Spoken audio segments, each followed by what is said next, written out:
Simon, it's so good to see you here today. Great to see you too, Sharon. Thanks very much for inviting me to speak today. Well, Simon, I was so impressed with you when we ran a conference earlier this year on trees, planning and construction, because you were our eco on the spot and you talked about biodiversity net gain. And biodiversity net gain is a new piece of legislation which is now mandatory in the UK. And it's really changing the face of development in a positive way, but there are a few teething troubles. So let's start from the very beginning, and particularly as we have international visitors. Hello in Australia and New Zealand and Japan, and also our friends in North America. So you're very welcome to be here. So tell us, what is biodiversity net gain in a nutshell? Okay, great. Well, yeah, biodiversity net gain has sort of become mandatory this year in England, and that it's a system whereby to kind of across the whole country prevent the ongoing loss of natural habitats and wildlife and species. We've now got a system that is mandatory within the planning process, where for any given site that's going to be developed or that's going to have some changes made to it, like a change in management, or they just want to create a gain in biodiversity, but mainly we're talking about planning applications. We have to measure the site before any development work happens, and when I say measure the site, I mean we plot what habitats are there, what green habitats, whether that's trees, grass, a pond, whatever's there, including, you know, plotting out what buildings are there and what hard areas. And then we compare that to what is designed to be there, what's proposed to be there as part of this change, which, as I say, is usually part of a planning application.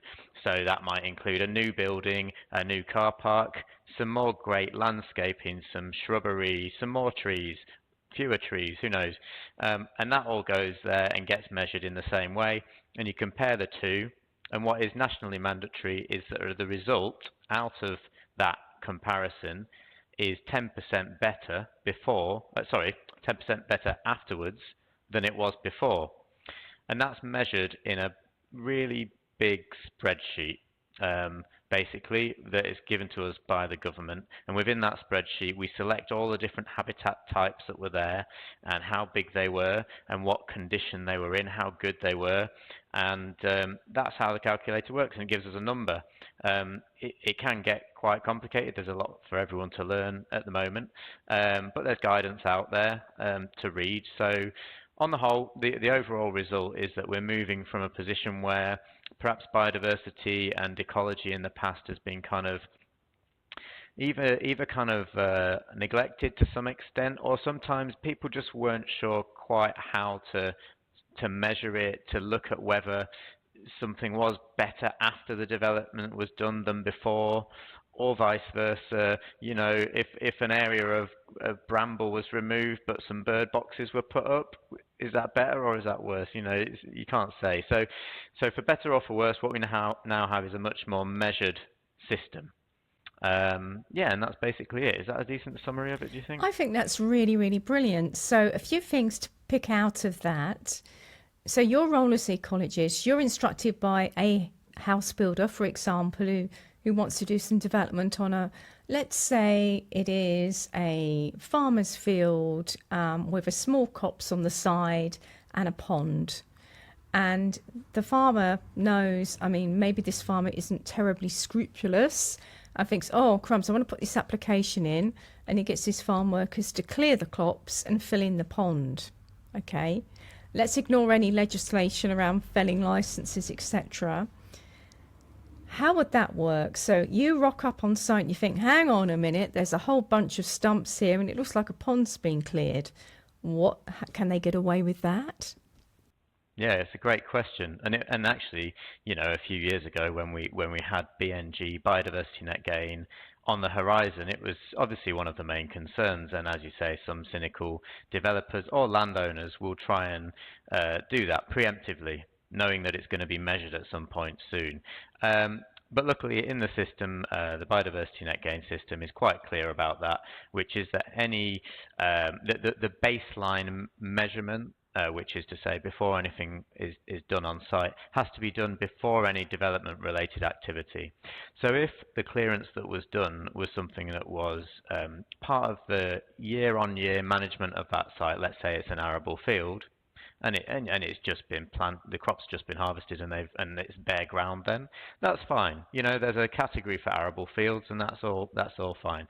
But if it was a copse, or it was an area that's, you know, gone wild over the previous decades, and that suddenly gets cleared, and then, you know, the next year you've got somebody making a planning application there, that's quite clearly related to that development. And so what we have to do as people doing this assessment is we look back at historical, you know, imagery and say, hang on a minute, you know, that this has recently been cleared. The guidance for biodiversity net gain tells us that we have to retrospectively go back and try and tell what was there previously. And when we do that, we have to take a bit of a cautious stance, which is that you know, what's the best that it could have been? If we haven't got any specific pictures, or there's not remnants of what was there, we kind of have to take a bit of a guess, and we have to be precautionary about it. So in some cases, the idea of preemptively clearing a site actually backfires, because they end up with a result that ends up, or rather the assessment ends up being better than it might have otherwise been if they'd just left it as it was and let us go and see the thing. Yeah. So that's the answer to that dilemma. That's a really good point. And the objective is to leave the new development better for nature than it was before. But you can see that can be really, really challenging. Let's go back to our farmer's field with a copse and a pond on the side. It's kind of like a no-brainer that the development might happen within the farmer's field, and the copse would be managed and the pond enhanced, or just left as it is. And you can see in that situation that you could plant new trees within that farmer's field where currently it's arable, new shrubs, create linear connectivity between habitats.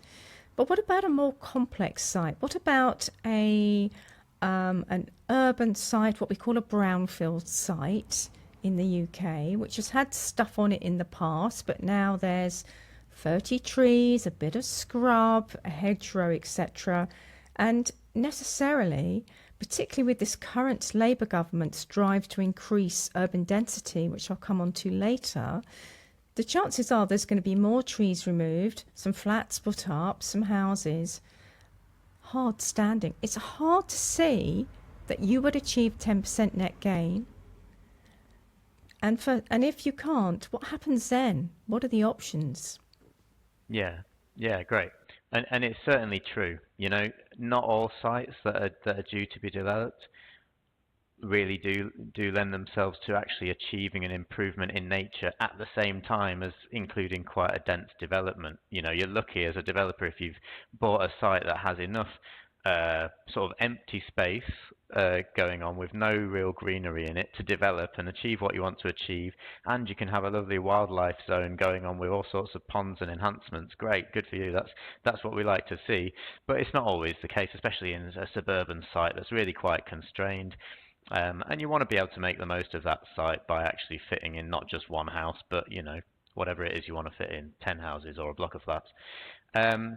So I think that the process is twofold, really, when developers are looking to design a development, and one of which is to actually acknowledge the sort of harder constraints that are there. So if it's a woodland, you know, they're likely to be able to leave that woodland as it is, and let's try and work around that, because that, apart from anything, that carries a big value in the biodiversity calculator. So you're going to really lose out on credits if you need to get rid of part of the woodland.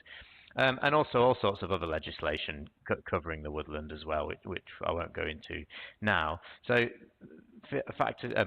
features like that are best left in place. But you've also got grassland, bramble scrub, and all these things, which also do carry quite a high value in the calculator, and you're going to be losing credit for removing them, and you may well have to remove them to get anything developed in the site. And so the first part of the process is to include high value habitats, really good quality habitats within the landscape design, and retain what you can of what's already there, and try and sort of have those two things work together. You know, retain what's there, create a nice landscape scheme, you'll get a result in the calculator for that, and it may well be a negative result. It will be a minus number, and we see that all the time. You want to get the minus number down as much as possible to show as part of your planning application that you're doing your best to get a nice, pleasant green site. But as a backstop, developers needn't worry too much, because there is the possibility to compensate for any shortfall that's happened within the site by going off-site and making ecological improvements, biodiversity improvements, habitat improvements off-site. That could be in the neighbouring piece of land that happens to be owned by the same landowner, and great, create a wildlife area there with lots of nice habitats. Or it could be something that's a bit distant and happens to be owned by the same landowner, or they're able to purchase it. Or it could be part of a scheme, a more large-scale scheme, either run by the local council. The national government, in fact, offers credits as part of their national scheme, or it could be that somebody like the Wildlife Trust or the National Trust or a big landowner nearby has organized themselves to create biodiversity offsetting plots and create a load of habitats on a big scale, so that they can then sell off the credit to developers who are needing to cover a shortfall within their own kind of constrained site. And then that will meet the need that the developer needs to demonstrate to get their planning permission. So the principle of the legislation is sort it out on site first. It's going to be cheaper for you, Mr. Developer or Mrs. Developer. But if you can't, offset as near as possible, preferably on your own land. But if you can't do that, you buy credits, and they're not cheap, are they? But I guess with the buying credits, it has resulted in some really innovative rewilding projects and land management projects. We interviewed Braxted Park, Duncan Clark, earlier last season when we talked about his rewilding project, which is transforming an Essex farm. And I recently visited another farm in Harold Wood, which is being rewilded now by a wonderful organisation. So there is this benefit of money being poured into sort of rewilding projects on a way that wouldn't have been facilitated before. But ultimately, I take myself back to my interview with Nadina Gallet earlier, a few weeks ago, when we need nature on our doorstep.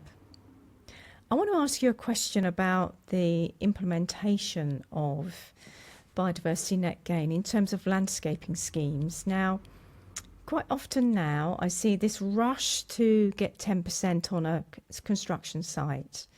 And as part of that rush and tweaking and massaging every little thing, some things are simple, but some of the landscaping schemes are good for nature. But are they practical? And I wonder what your thoughts are about small urban gardens where somebody's got a little patch of garden and it's laid to meadow. What are your thoughts on that? Yeah, I think that is something. It's something we've come across, and it seems like a good idea to pick up some points on a tiny piece of land within a development scheme. And I think, you have to bear in mind when we as ecologists or the landscapers or the developer are kind of working together to come up with a design that is trying to maximize the biodiversity net gain points and work, within the layout and the constraints of actually developing the site in the way it needs to be done. In the specific case of tiny pieces of meadow, the question is, can it be maintained sustainably for minimum of 30 years, which is actually a time period set within the biodiversity net gain system. And if you think, that there's no way in 20 years time that meadow that was laid on a 5 meters by 5 meters piece of parcel in the site is still going to be maintained as such, then it shouldn't be targeted in the first place, because one of the key principles really is don't overpromise just to satisfy the calculator. Be realistic about not just what can be created on day one, but what can stick around for 30 years, and just accept that there are limitations on what can realistically be maintained. I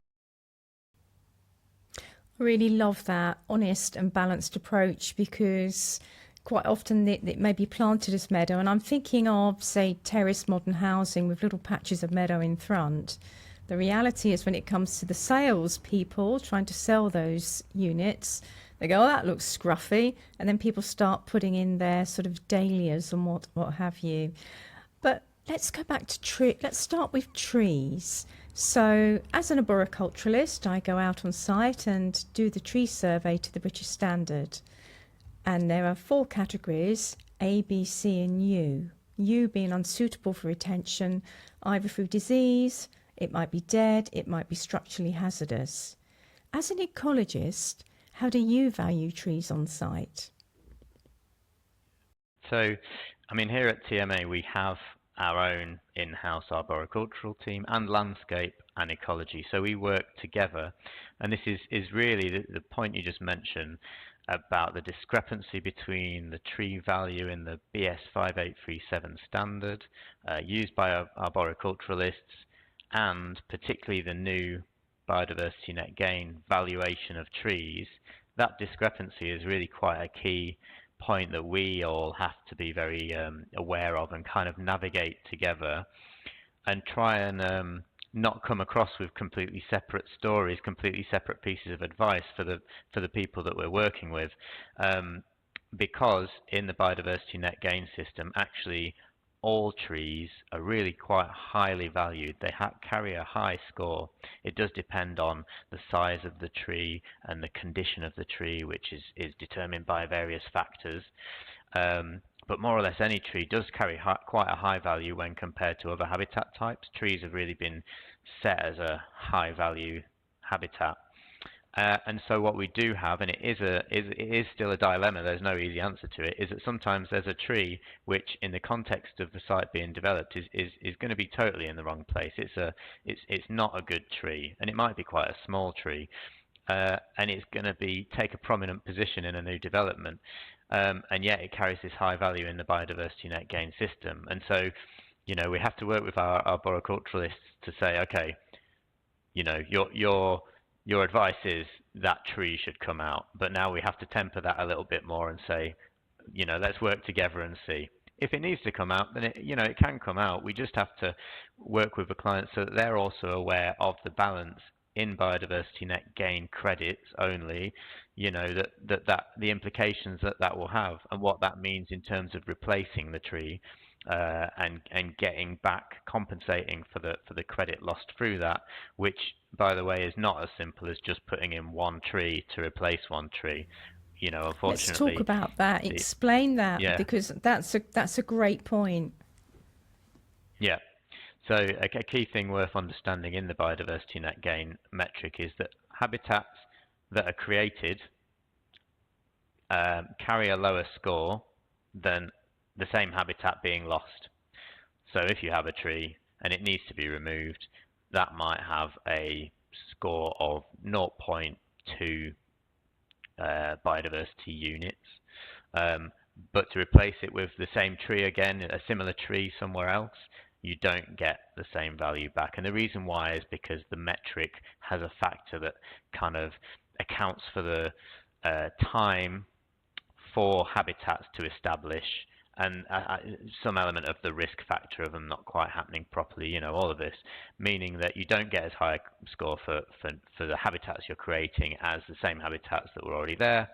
And another reason why, as far as possible, you want to hold on to what was already there, because it carries this value that is harder to recreate.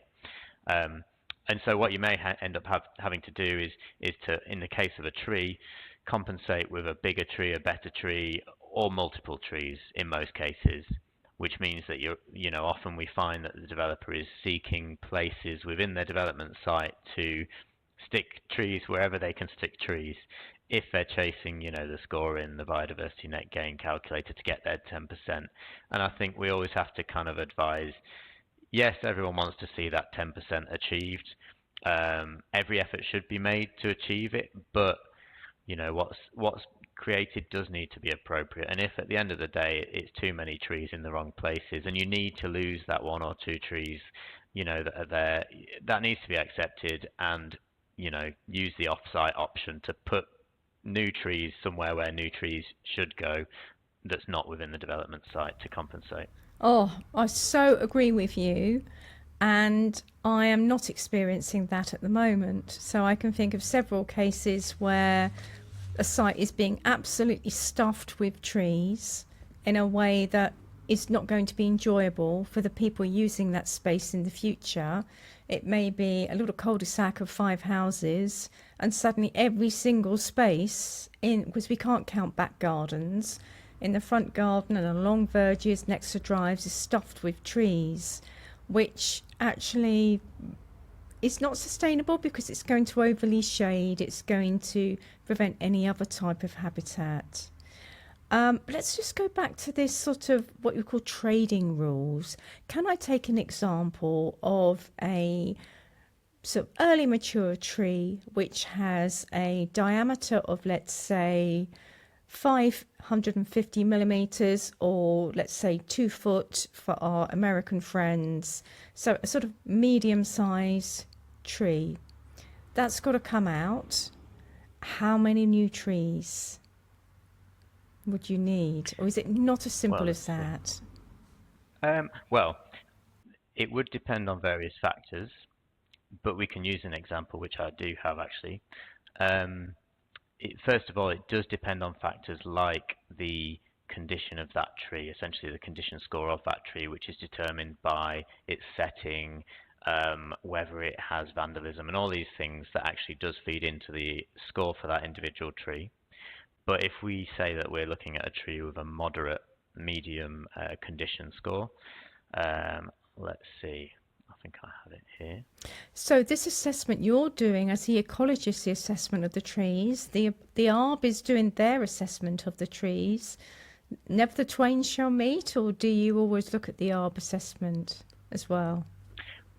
Well, actually, we make great use of the ARB assessment, yeah, because in our case we're lucky enough to have both teams under one roof, meaning that the ARB guys go out and they actually do half of our work for us because they're plotting the trees in the right place, they're identifying the species, they're measuring the stem, they're recording, actually in our case, the information that needs to be recorded about that tree so that we can put that into the biodiversity net gain calculator.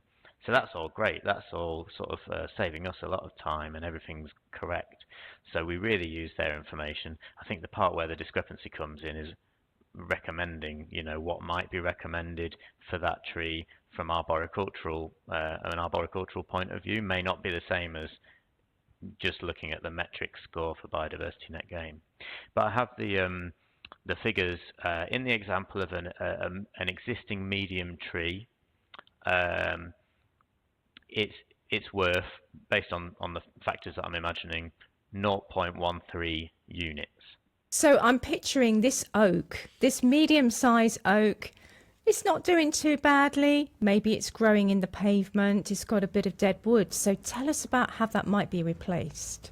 Okay, yeah. So the actual score that tree would get does depend on a few factors, one of which is what condition that tree is in, which has its own criteria to form that part of the metric. But let's assume it's in a medium condition. And is a medium size in the size categories that are given, then that's worth 0.13 units. To plant a new tree of a medium size, medium condition, actually gets 0.05 units. So 0.13 for the existing tree, 0.05 for the new one. So actually, to directly compensate for the removal of the original tree, you'd need to plant 3 new ones to compensate. But it's not actually that simple because I was going to say, how big would these new trees be? They'd be massive, wouldn't they? Yeah, so the guidance that's been issued is that new trees should not be counted as medium size. They should be counted as small trees. And a small tree carries even less value. A small tree carries 0.013 units. So if it were a medium tree planted, 0.05, but because it needs to be a small tree, it's 0.013 units. So actually, what that equates to is, for your medium tree that you're losing, 11 new trees to compensate for the loss. And so you can see that there's a lot of pressure, therefore, to keep that original tree. That's good though, isn't it? But I can tell you what's happening to me, and I wonder if any ARBs can relate to this. So now, because we want to keep the trees, because essentially you've got more chance of achieving the 10% net gain, some of the stresses on these trees that we now have to keep are a little bit unrealistic and worrying. So we're now saying, no, it's okay, this building can go super close to that tree, or we can do this right next to this tree. And whilst we really think, well, that's great because there are technical ways to achieve wonderful things, the budget might not be there. So I think there's going to be quite a strain on some of the trees that we now have to keep. And the other thing that I've experienced in the last 2 weeks, I've had several sites where we're keeping U category trees. Now, I know that we discussed it earlier, but I'm going to just put my head on the block here and say, I know that some U category trees, they have like features which are good for wildlife. But the fact is they're reaching the end of their safe, useful life expectancy. Now, I'm being pure ARB here. But don't we have an opportunity to leave a legacy for the future and plant something new and better? So I'm not completely comfortable with that. No, I absolutely agree with you, Sharon. I think that if the biodiversity net gain system is about creating a country in which biodiversity is in a better state than before, that doesn't mean retaining every dead and dying tree at all costs in the middle of a development site, looking horrible and causing a hazard. You know, that does include looking to the future, what's appropriate in the position that they're in, what is going to persist. And at the end of the day, you know, part of the assessment is to look 30 years in the future. And like I mentioned, that if we commit to a meadow grassland in the middle of a development, that needs to still be there in 30 years. A tree with a life expectancy of 5 more years is not going to be fulfilling that. And it's going to have disappeared, you know, afterwards. So when anyone comes back to see whether what's there afterwards matched, you know, the landscaping scheme, you know, those trees are not going to persist. And so, although it's not in there currently, I would think it would be a great idea if in future iterations of biodiversity net gain that there was able to be some kind of recognition of the assessments of professional arboriculturalists as to the, you know, the life expectancy of trees for the future, and perhaps even a kind of separate category so that those trees can be listed and not treated in the same way, which is kind of geared towards retention almost at all costs, and that we could sort of put those U category trees with the right expertise into a category where it's a bit more lenient as to, you know, replacing them with something better, with a better life expectancy for the future. Simon, can you rewrite the BNG for the government, please? Because that's absolutely bang on it, isn't it? You know, they won't be there in 30 years' time. We're missing opportunities to create new landscape. Perfect. Now, the other thing that's caused a little bit of controversy with friend of the show, Julian Forbes-Laird, and he talked about the different definitions of what a veteran tree is. So listeners, if you really want to dive very deep indeed into this, it's an episode, a few episodes back, and perhaps you could just give your thoughts. So what Julian is saying, the National Policy Planning Framework says one thing, and BNG says another, in that you only need 2 criteria. What are your thoughts on that? So for the full detail on that, I recommend anyone to listen to Julian's excellent analysis of that kind of issue that he's found and highlighted, which is great. You know, when we've got a system now which is biodiversity net gain that is really measuring things that were never really measured before, and being really very prescriptive about how things must be assessed, then it's very important that we do delve into the detail of exactly what any definitions mean, so that there's consistency, because consistency, after all, is, you know, one of the key aims of this. So yeah, that's a great podcast by Julian. And essentially, what Julian highlighted is that the new definition of veteran trees. Well, first of all, why is there a new definition? That's a good question. But there's a new definition under the Biodiversity Net Gain regulations, which are a law, and that new definition sets a much lower bar, apparently, than previous definitions that we were working with, which are still in place under the National Planning Policy Framework. So it creates this gap between the definition there, which was a higher bar, an exceptional bar for veteran and ancient trees, and now the sort of newer definition which we'd need to follow under Biodiversity Net Gain, which sets a much lower bar. And what Julian highlighted is it's probably too low a bar, and it sort of means that potentially trees that are not really anything special are being classed as veterans, and quite a high percentage of trees that's too high, which actually waters down the protection of those trees that really are special veteran and ancient trees. And when that happens, it means that potentially people are even going to, the constraint is too tight, the constraint is not feasible, meaning that perhaps there are more threats on those trees by, cynical developers to try and get that constraint out of the way. And so, well, I think that, from my point of view, I do think there's hope. I think it's very important to analyse these things, but from looking at it, I think there's hope. And one of the good things is that I think it makes it's an important place for the appropriate experts, ARB consultants in this case, to actually be involved and make sure that the new definition is interpreted in the right way. Because it is a definition, but it includes words that do need to be interpreted, like significant decay, large girth, high value for nature, and particularly when we're talking about significant decay features, what's a significant decay feature. I think that ARB consultants and ARB experts can help us to maybe think about what that would mean. And what's a large girth? It's a relative term, and so who knows? Well, ARB consultants know, because they look at a lot of trees, so they know that for a given species that is a large girth. And I think that hopefully allows the right experts to be able to flex that definition without going away from it to a position where it actually is covering the exceptional trees, where significant decay is significant relative to the decay that you see typically. And the girth is large relative to trees that you see typically, so that we're not protecting typical trees as irreplaceable habitats, which is what this legislation is. We're only protecting the really exceptional trees in that way, although the word exceptional is kind of like drifted out of the new definition.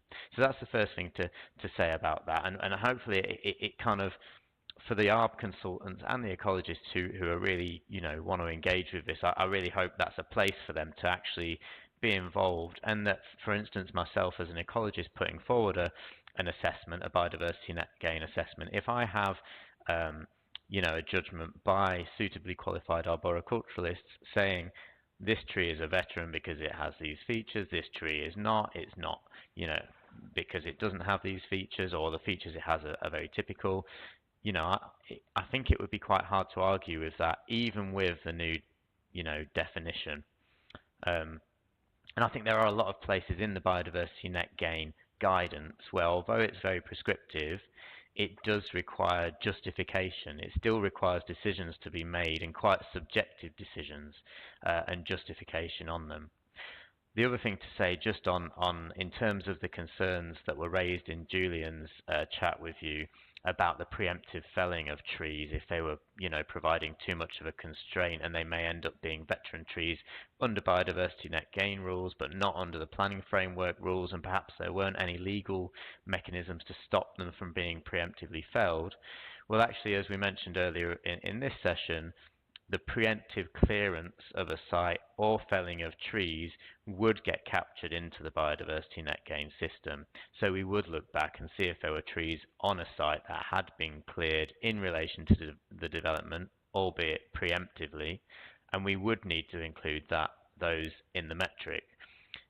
Whether or not they were veteran trees, it would be a tricky point to try and decide, and you'd have to be, perhaps quite bold to say, well, we don't know if they were veteran trees and they're not there anymore, so we'll say they're all veteran trees. We would have to sort of apply some common sense to that. But if they were large mature trees that had been cleared, we have to bear in mind that anyone from the planning authority might say, how do you know they weren't veteran trees? If you don't know and you can't explain why they're not veteran trees, then you have to class them as veteran trees. And class them as irreplaceable habitats, and the developer ends up, much worse off than if they just left them there and let us assess them. Thank you for clearing up that latter point, which I think is really, really important, as well as your analysis on that. And it kind of brings me neatly on to one of our listener questions. So this is from Frances Heskev of the Environment Partnership, and she asks about, what do you think about arboriculturalists doing the BNG assessments? And how far into ecological territory should ARBs go before competence becomes an issue? Because she's seen non-woodland habitat condition assessments done by ARB-led consultants. Well, I think that certainly the tree and woodland elements of biodiversity net gain absolutely can be done by arboriculturalists. And actually, ourselves having the tree data collected by arboriculturalists is excellent for us. I think many of the criteria are phrased such that, an ecologist could understand them, a landscape architect might understand them, and an ARB would understand them. But actually, let's have the ultimate experts on this collecting that data, and that's the ARBs. In many cases, we as ecologists collect that data, and that's fine. But what we would do is, if there's something that we're perhaps in doubt about, is this tree a veteran, for example, we'll look at it with our arboricultural colleagues and sort of figure it out that way. So I think absolutely ARBs should certainly be well placed to collect the BNG data, condition assessments for tree-related habitats. I think possibly if there were habitats that are not tree-related and are quite niche habitats, possibly that wouldn't be something that would be done by ARBs. But nor would it be something that would necessarily be done by any old ecologist. If it's a valuable grassland habitat, for example, the assessment would need to be done firstly at the right time of year and by the right person who's able to properly assess the criteria, the habitat classification and also the condition assessment. So it's not even as easy as saying, well, this is for ARBs or ecologists, this is for ecologists only. There are some things that need the right ecologist, and there are other habitats that more or less can be done by most ecologists. There are some habitats that don't even have condition assessments, like a introduced shrub or a bramble scrub, for example. They just are what they are.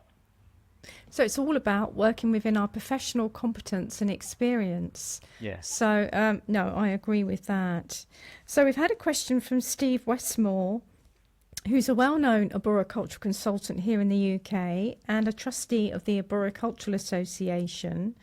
He's asked a question about, what are your thoughts on the overarching emphasis on planting just native trees and the potential lack of diversity for new tree structure? And although he doesn't say this, so sorry, Stephen, but particularly in the urban settings, resilience to climate change. What are your thoughts on that? And actually, first of all, how prescriptive is BNG on species selection for replanting? And secondly, if it is restrictive, what are your thoughts on that, please? Yeah. So as far as I understand it, and there is a lot to kind of know about BNG, and we're doing our best, but we can't know every single fact, not off by heart quite yet. But what I can tell you is I'm pretty sure that the native element for trees comes in as one of the criteria on the condition assessment. So the condition assessment consists of a number of criteria, and depending on how many of those criteria are met, the tree gets a condition rating, good, moderate, or low. And based on that rating, that affects the score that that tree gets, as well as the size and a few other factors. And whether it's a native species or not is one of those criteria. So it's not that everything is geared towards having native species, but in some cases that decision about a native species or not could be the difference between one rating to another, and that rating could be the difference between, one score to another overall on the site, particularly if you're talking about multiple trees. Could even be the difference between achieving 10% or not. And I understand that, particularly with climate change and the changes that are going to happen over the next 30 years, that the native tree is not always the right tree. And I absolutely agree with that. I'm not an expert in that. I'm not an arboriculturalist. And I think, again, if there were to be a change in a later iteration of biodiversity net gain, that again, some expertise, perhaps the criteria could be that it's native, or something around the fact that that species being non-native is the best kind of option for that environment, or something that is definitive enough that it's not just wishy-washy and anyone can say, oh yeah, we chose this tree because it's the best because it was the cheapest, for example. Yeah, That's not so what there we needs want. to be a reasoned argument, because obviously, the song goes, let me take you by the hand and walk you through the streets of London. And quite frankly, the brilliant London tree officers have planted arboretums along our streets of the most diverse and successful and beautiful trees, delivering great ecosystem services, beauty, sense of place, defining landscape character by clever use of unusual species. So it would be sad if that sort of good practice was stopped. Yeah, I But suppose one thing I would say is that some of the other condition criteria, if the wrong tree is planted in the wrong place and it doesn't persist, firstly that tree just may fail, and then it's not going to be good when they go back and do the monitoring, but also it might end up failing some of the other criteria, the condition criteria, because it was the wrong tree. And so, to some extent, if the right tree is chosen and it's non-native, it fails that criteria, but it will pass the others. And so there is some element of the non-native tree sometimes still being the right choice, even though there's a preference towards native. I've got another listener question from Laura Cohen from Place Services. She's an assistant landscape consultant. What's better? How can we mitigate the loss of, say, a group of trees planted as a plantation? Or can we say that it's going to be okay to thin that group out? What are the thoughts in terms of BNGs? Let's say we lost a lot, or we thinned it out to maximise its value, so we couldn't call it a derelict landscape, is the phrase she uses here. Yeah, so I think there are probably some exceptions, but within the biodiversity net gain categories, if something were to be categorised as a woodland, then the removal of trees from within that woodland, it is accepted that, of course, that can improve the biodiversity value of that woodland. It's normal woodland management, and that actually does not constitute the removal of trees. It doesn't get marked down for that. If anything, it may get marked up because the condition of that woodland habitat can get increased. If a block of woodland or a block of trees was removed to be replaced with a different habitat type, then that does cause a deficit. It gets taken into the calculator as the loss of one habitat type, and something else will replace it. So if that previous habitat type was in poor condition, it's not carrying such a high value, and it's removed and it's replaced with something more biodiverse, then hopefully the calculator should recognize that, and it would cause a positive effect. If it's not and it's replaced with a lawn, then of course that is going to result in a negative result in the calculator for the loss of that habitat.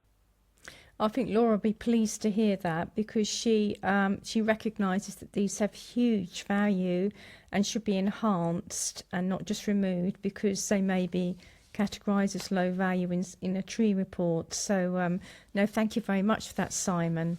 And I've got a final question for you from another friend of the show, and he is my friend Neil Davis, who is a well-known ARB, who is vice chair of the Arboricultural Association. And what he plans to do is brilliant, Neil, so I hope you do this. He is thinking of buying a piece of land and changing it from mown pasture to a wet woodland, which is a really scarce habitat here in the UK, one that's been sort of overlooked. And the idea is that he funds the planting and maintenance by a combination of folk paying him to do it as BNG offsite credits. And as and he wants to use it, because it's a great one for working with communities, as an educational resource for schools and Cub Scout groups and the like. So he's basically asking you, how does he get involved with being a BNG receptor site for credits? What does he need to do? Well, it's a great idea, Neil, and I think you should definitely do it. I'll be pleased. I'd love to see it when it's done. And I think it'd be a great case study to encourage more people to do the same thing. And actually, when I think of biodiversity net gain over the last couple of years, this is one of the key kind of, exciting things that I was thinking of, is actually the potential for people to get hold of land, maybe land that's not been doing much, or whatever, spare pieces of land, and just make them as biodiverse as possible. Great. So in terms of how to get that sort of on the market, I think we are still talking about quite a developing marketplace. Essentially, it is a free market. Anyone is able to do what you're proposing, make some enhancements to some land. If it's to be used as offsite offsetting, it needs to be registered onto Natural England's offsite offsetting register. And apart from that, I think there are schemes in some local authorities to kind of hold a portal, a kind of marketplace portal, where kind of purveyors of biodiversity net gain can be linked up with the right developers who need to purchase that gain. And because of the trading rules, some of those are going to need, developers will need, 2 units of grassland, and some will need 1.5 units of woodland and whatever else. So it's already some local authorities are making those steps to link up the right people. But I hope that as that market develops, it will become more formalized. There'll be more of an idea of what should these things cost. It will be hopefully, a competitive marketplace, so that there's the right cost to developers, a competitive market. The truth is, right now I'm not aware of any absolute go-to marketplace for that, but probably the best people to ask, hopefully, would be the local planning authorities, because they need developers to be able to find this off-site offsetting land, these credits. They're going to be assessing planning applications all the time, which say, the shortfall is going to be met by off-site credits that are going to be purchased on the market, and they, more than anyone, are going to want to make sure that can actually happen. Otherwise, there's going to be a bit of a backlog of developments not able to meet their 10% gain, even though they've got a planning permission to crack on with it. So Neil, get going with it. Sounds fabulous. And also, just to say, the sooner you can get it in there, you actually can get sort of more credit for having it prepared in advance. Brilliant. That's absolutely brilliant. So we've got a new government here, as I said earlier, and every government wants to make its mark. And there's going to be a revision of the National Planning Policy Framework. I had a quick look at that, and I'm not going to make any comments on what I think.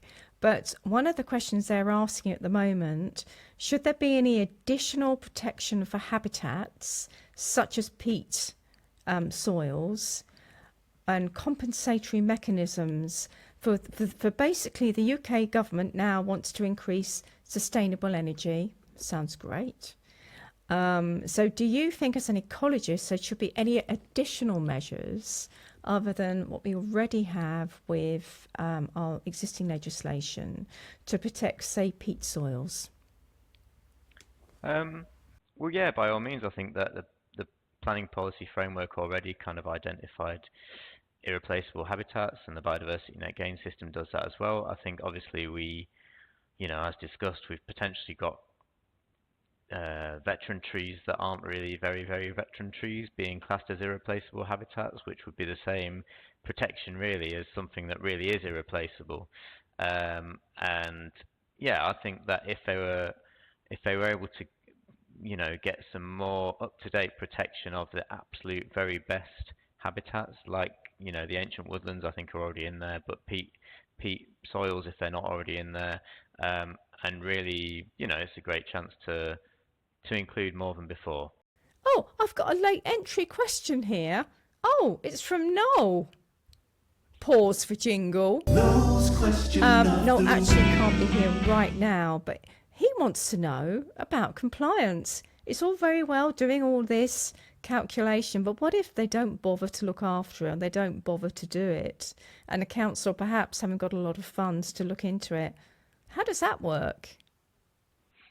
Yeah, it's a great question. This one that a lot of people have been asking, and I think still are asking, is that all the effort goes in at the planning application stage to make all the numbers add up and present something really ambitious and great looking, and there's a planning condition then applied to secure that design that achieves the right biodiversity net gain numbers, but then that needs to stay in place and be maintained for 30 years thereafter, and all sorts of things can happen in that time. Certainly changes of staff, changes of ownership, and that would need to be secured. If it weren't, then ultimately I think it does fall to the planning authority to insist upon monitoring reports, whether those would be done by themselves or more likely perhaps by ecologists, for example, who are engaged by the site owner. But what I hope is that when we do those monitoring reports and submit them, and they may say that that what was promised hasn't been done or isn't being achieved, that they'll have the resources to act on that and actually make sure that the right changes are made, or as well a backup system for those cases where it's not feasible to now plant a tree there where there was supposed to be a tree, or create a habitat because it's now a car park or something like that. What happens then? What are the penalties? Perhaps the landowner would need to then buy the offsite credit, and maybe that's what needs to happen. But without a decent resource within the local authorities to be able to check those things, then nothing will happen and people will get away with it. So I really hope that there will be a system in place, but that's a lot of data to manage, a lot of sites to monitor over 30 years worth of a rolling 30 years worth of planning applications, all constantly being monitored. Noel's question of the week. So, two things come out of that. Quick question, how much is a BNG credit? It's a good question. It's not one I have in front of me. I've got the number. I mean, well, first thing is it totally depends on the habitat type. Okay. And I've got a number in my head which I think is typically, let's say, £28,000 for a 1 unit. But 1 unit is something that comes out of the calculator. It might be that they need half a unit or quarter of a unit. And the other thing I want to say is I'm going to stand on my own soapbox. I've been talking for ages about every local authority needs a green infrastructure enforcement officer funded by Section 106 agreements. And that suitably qualified person would look at all things tree, landscape and ecology. That's me. That's my agenda. That's a bit naughty of me, really. I absolutely agree. That would be great. So we're all finding our way with BNG, and inevitably it's going to be updated at some point, hopefully in consultation with everybody. What would you like to see in the next iteration of BNG? Yeah, well, I think that one thing that I would encourage is that everyone who has any involvement in BNG really engage with it. And I think, to answer your question, what I would like to see within it are opportunities for the correct experts to be able to make judgments needed. So we talked about the veteran tree distinction earlier on, perhaps the category U trees that currently could be seen as sidelining the expertise of arboriculturalists. And actually, what I would encourage is, even though what we're working with currently is not perfect, I would encourage everyone to engage with it. Really try and understand it. It can seem overwhelming, but every single part of BNG is fairly understandable. It's just that there's a lot of it for everyone right now. So I'd encourage everyone to engage. Don't abandon it. And hopefully in the next round of changes, whenever that might be, they could build in those chances that, for example, a suitably competent arboriculturalist can determine a certain factor, so that we're not simplifying it so much that there's no longer any room for expertise to get the right decisions, to get the right habitats and trees that will last in the future, and not being overly protective of the ones that really aren't the ones that should be kept for the future. Simon, that is absolutely brilliant. You've really encapsulated, I think, what's on a lot of people's minds right now.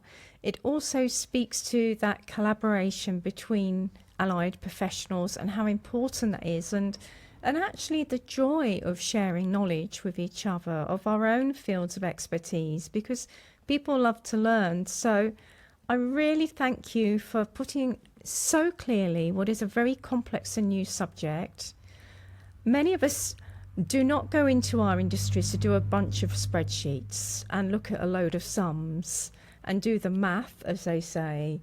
That's not why we got into things, but we've had to learn, and it's important because measuring and quantifying and putting a financial value on things does speak to change, rightly or wrongly. So Simon Thomas, Director of Ecology at Tim Moir Associates, thank you so much for your time.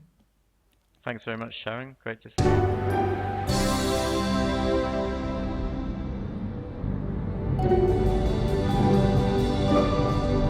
Well, I just want to thank you for taking the time to listen to Tree Lady Talks and just really honouring your own learning and thinking you're going to find out new stuff. Well, Noel and I work really hard to produce this podcast, and we love it. It's a real privilege, and we really enjoy speaking to our guests. But could you help us out? Could you please subscribe to this podcast and check out our really young YouTube channel at Tree Lady Talks and subscribe there. And if you think you know someone who might benefit from this podcast, could you share it with a couple of people so we can grow it? Because if we can continue to grow this podcast, we can reach wider audiences, and we can continue to bring you great guests. All of this costs Noel and I money.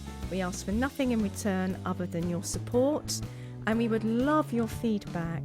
You can either reply at fan mail on the Buzzsprout website, or contact me on LinkedIn, that's sharondurdant-hollamby, or you can email at treeladytalks@gmail.com.